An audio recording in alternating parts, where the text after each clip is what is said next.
के शहरों में कामयाबी के बाद सरगोदा में अरसा दराज के बाद जश्न आज़ादी के मौका पर 8 रोज़ा रेलवे ग्राउंड में लगी ईरानी सर्कस शो जारी है, जिसमें पहले रोज़ सरगोदा की बहुत कसीर तादाद जिनमें मर्द व ख़वातीन बच्चे शामिल थे सर्कस देखने आए।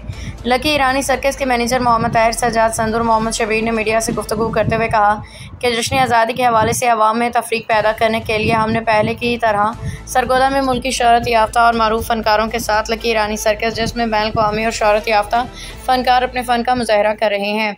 इसके अलावा मौत का कुआं, बच्चों के लिए दिलचस्प झूले, मेले में आए लोगों के लिए खाने पीने के मुख्तलिफ स्टॉल सजाए गए हैं। उन्होंने कहा कि लकी ईरानी सर्कस और दूसरे खेल देखने के लिए आने वाले ख़वातीन मर्दों के लिए बैठने के लिए अलग अलग इंतज़ाम है। हमने हमेशा मेला में आवाम को तफरीह फराहम करने के लिए मियारी और साफ़ सुथरा माहौल रखा है, जिसमें किसी भी जगह पर ख्वाजा ख़वातीन डांसर को शामिल नहीं किया गया।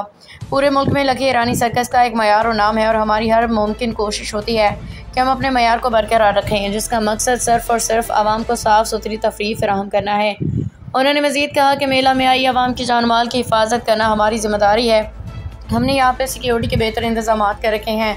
बच्चों और आई ख़वातीन की इज़्ज़त का भरपूर ख्याल रखा जाता है। किसी को भी मेला में हुल्लड़बाजी की इजाज़त ना है। रिपोर्ट ज़फ़र अब्बास, तहसील रिपोर्टर शाहपुर जावरिया।